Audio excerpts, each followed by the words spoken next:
Hello, and welcome back to this episode of the Deep Penetration Podcast. In case you don't know who I am, my name is Danny, and I am a self esteem and love coach that works with the LGBTQ plus community.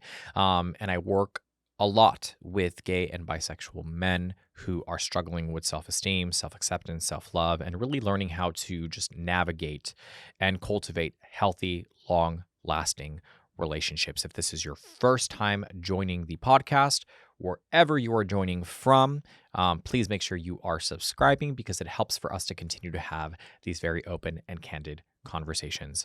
A big part of this podcast is unpacking stereotypes and misconceptions that we have about the queer community externally and internally as well.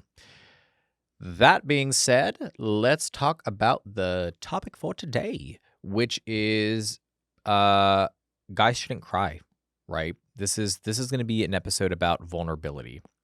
And this is something that is, I think, incredibly important, very important to me, because I think that a lot of people within the queer community struggle with vulnerability. And I have said this many times before, and I will continue to say this. The inability to be vulnerable, I think, is the secret pandemic within the queer community. So the LGBTQ plus community has been forced to deal with discrimination, stigma, and honestly, violence for decades.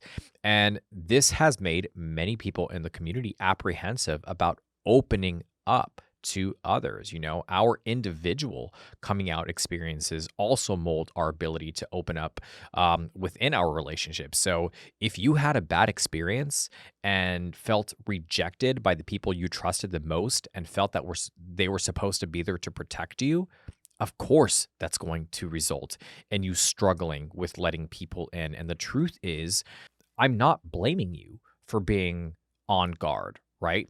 Where I will say you need to take accountability is the choice to not do the work and process and heal from those experiences so that you can have a healthy and sustainable relationship. You know, it's crucial for building deep connections and relationships, and it can help you gain more self-awareness and overall confidence. There is a stigma that has been imposed on us by society that men should not show emotions because it is a sign of weakness. And as gay and bisexual men, there is this underlying need to prove that we can be masculine and live up to heteronormative expectations and all of this other bullshit. And to be honest with you, I don't think that this necessarily applies to every single person, considering that I personally feel that sexuality and self-expression are on a spectrum. But a lot of men I work with and talk to struggle with not looking like or being feminine. And in order to unpack this more, I think we should start with the definition of vulnerability, right? So we are all on the same page. So what is vulnerability? Vulnerability basically is the willingness to be emotionally open and honest and transparent. It is the act of sharing your thoughts, your feelings, and fears with another person without fearing judgment or rejection. You know, vulnerability is often associated with weakness in a lot of communities and societies, but the reality is that, to me, it's a sign of strength. You know, it takes courage to expose your innermost self to others, especially when you have been hurt in the past. So let's talk about the benefits of being vulnerable, because I don't feel like a lot of people actually talk about why it's good to be vulnerable. So number one, improved relationships. So when you allow yourself to be vulnerable, you give others the opportunity to get to know the real you. And this can lead to a deeper and more meaningful connection. Vulnerability allows you to be seen for who you truly are. And this can help you attract people who appreciate and accept you for you. And not only that, but it shows the person you are with that you trust them. You trust them enough to show them your true nature and your true self, which inadvertently causes them to open up with you as well. So when you are seen as an equal in a relationship, it is easier to open up and trust. The second thing is just a greater sense of self-awareness. Vulnerability can help you become more aware of your thoughts, your feelings, and your behaviors. And when you are open and honest with yourself, you can identify your strengths and your weaknesses and work towards personal growth. Being vulnerable also allows you to confront your fears and face them head on. If you are not willing to be vulnerable with yourself, it is likely that you will hide from your insecurities and your fears, and you will allow them to be in control of your life. So, what does that do? That results in you shying away from your true nature and your personality, which means when you are meeting people and you're dating people and you're putting yourself out there, you are only showing them a very small percentage of who you are, which is kind of a farce, right? It's a facade that you're putting up. And what I see happen all the time is that people will present themselves in a very specific way when they are dating because it's what you think you need to do in order to attract this person. And what ends up happening is you funnel all of your energy and your time and your thought into presenting this character, right? And over time, the mask slips. Over time, you lose the energy and the steam to continue this facade. And you really start to kind of fall back on your natural way of being. But here's the thing. When you invest so much time and energy into creating this persona or this personality, and you start to run out of energy, it actually heightens your insecurity because now you start to freak out that your real personality is going to come out. And now you've developed a bond and a connection with this person. And what if they don't like you for who you are? So what ends up happening? A lot of people self-sabotage their relationship. When in reality, if you had just shown them who you were from the very beginning, that wouldn't have been an issue. And I know, I get it. Easier said than done. A lot of people have these subconscious programs that are running in the background that prevent you from showing who you truly are because it's a defense mechanism and it's something that you've created over time to protect yourself from getting hurt because you've been rejected, you've been invalidated, you've been dismissed, and you don't want to have that experience again. But you're doing that to yourself by hiding your personality, hiding who you are, and not presenting yourself the way that you should be, because you should be proud of who you are. You should love who you are. You should feel good about yourself. And if that person doesn't connect with you, that's okay. That's not a bad thing. It just means that they are not a match for you. And that prevents you from having to deal with a whole lot of headaches down the line. The third thing here is increased confidence, right? So when you embrace vulnerability, you become more confident in yourself and your abilities. You learn that it is okay to make mistakes and that you do not have to be perfect all the time. This can help you become more self-assured and willing to take risks. And I am currently actually, as we speak, in the process of creating a course on vulnerability for gay and bisexual men.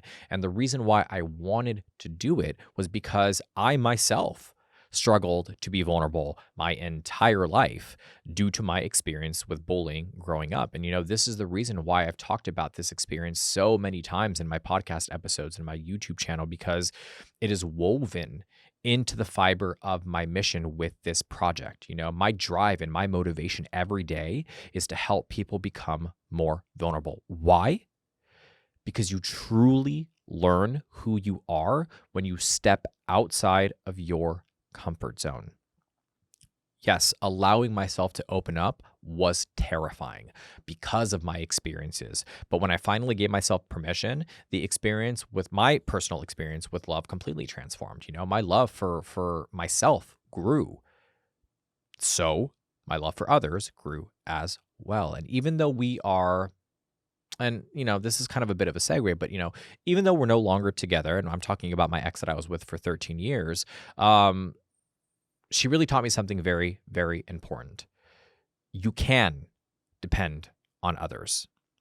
She did struggle with mental health and uh, other things throughout our relationship, but her loyalty, her understanding, her consistency, her unconditional love showed me it was possible to be loved and to love in return. And I am eternally grateful for that lesson. And sure, we're not together anymore. And a lot of people might be saying, well, if those were all her characteristics or attributes, why are you still not together? Because I think sometimes also people grow out of love, and there are different things that happen that result in you being a different person, them being a different person, and acknowledging when it's time to walk away from a relationship. I'm also eternally grateful that she's still in my life and she's still a really good friend of mine. And you're probably confused as shit because I talk about the fact that I am working with gay and bisexual men, and I'm talking about my previous relationship with a woman, but it's because I identify as bisexual and always have. So I hope that clears the air.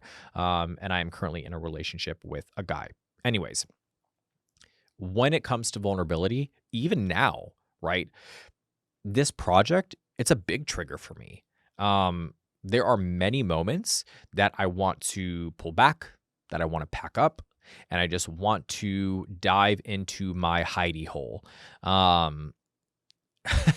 It's that's a term that me and my best friend use, is our little hidey hole. Whenever we're feeling kind of like, we go and hide in our little hidey hole for a little bit, and then we come back out. I question how open I should be, what I should share, if I'll be liked, if my message means anything to anyone, and if my purpose is the right purpose. But I'm here.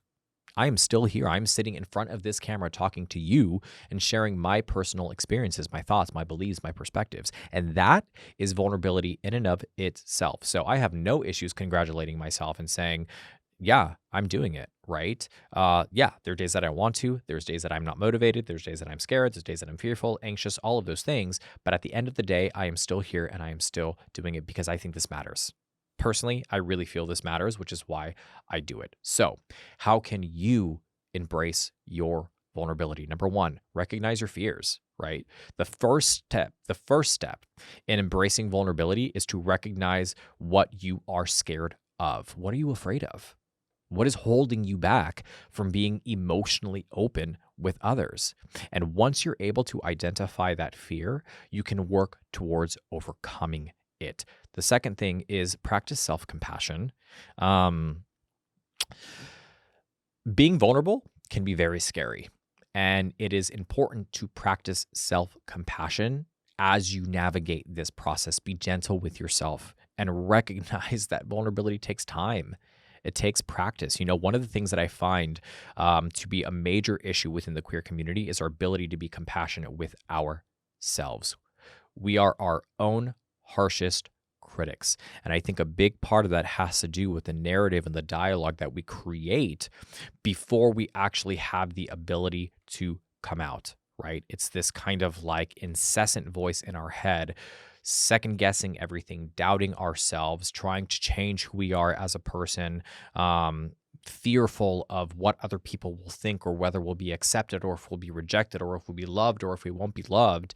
And because of that, we set the bar, the standard so high for ourselves, it's very difficult to achieve a lot of the times. So, just being compassionate, being nice. The thing that I tell people all the time, and it's a very simple analogy, or it's a simple phrase, but it rings true. Would you talk to yourself the way that you talk to your friends? The shit that you say in your mind to yourself, would you say that to somebody you love, to a friend? Likely not, right? You would probably be a little bit more kind and a little bit more compassionate, a little bit more understanding. So why not do that with yourself? The third thing here is set realistic goals. If you are new to opening yourself up, it is best to start small. Share something small with somebody you trust and work your way up, right? With maybe more significant information or disclosure over a period of time, and this will help you to build confidence and to become more comfortable with vulnerability and sharing your innermost feelings. The fourth thing is choose your trust circle. So it is essential to choose the right people to share your emotions with. You want to choose people who are trustworthy, who are not judgmental, and who are supportive. And this will help you to feel safe and secure as you open up. The fifth thing here is be authentic, right? When sharing your vulnerability, it is crucial to be authentic, to be yourself. Do not try to hide your truth or your feelings or present this false image of yourself. Authenticity is essential for building deep connections and relationships. And, it just completely discredits the process or invalidates the process, right? If you are really trying to open up and be vulnerable and be authentic, and the people that you have chosen to be authentic with, you still hide a part of yourself, it's not going to work, right? So allowing yourself to be open and to be honest, but doing it in small doses is what's going to help you. Embracing vulnerability, like I said, is a cornerstone. It's very important in developing deep connection and gaining self-awareness and increasing your self-confidence. And while it can be scary, it is a sign of strength. It takes courage to be emotionally open with others. And by recognizing your fears, by committing to self care practices and exercising these things and processing and healing and sharing, you can achieve vulnerability, right? It's not a weakness, it's a superpower. So if you need help, if you need support, if you need guidance, I'm here. I'm more than willing to help you with that process. Like I said, this is a passion of mine. This is why I do what I do. And I have helped countless people in the past through this, on this journey, which has resulted in them cultivating the best relationships they've had, right? Healthy, sustainable, long-term, fulfilling relationships. If that's something you are interested in, I will provide all of my information in the bio of the podcast. I have multiple different platforms that I use. I have the YouTube channel, TikTok, Instagram, this podcast, my website. So I will try to make it as easy for you as possible to reach out to me. You can also just shoot me an email if you have any questions. I hope you found this episode to be helpful, to be insightful, to be educational, inspiring, motivating, whatever word you want to choose. But most of all, I thank you for allowing me to create some space with you to have this conversation and for sitting down and having a chat. I will see you in the next episode.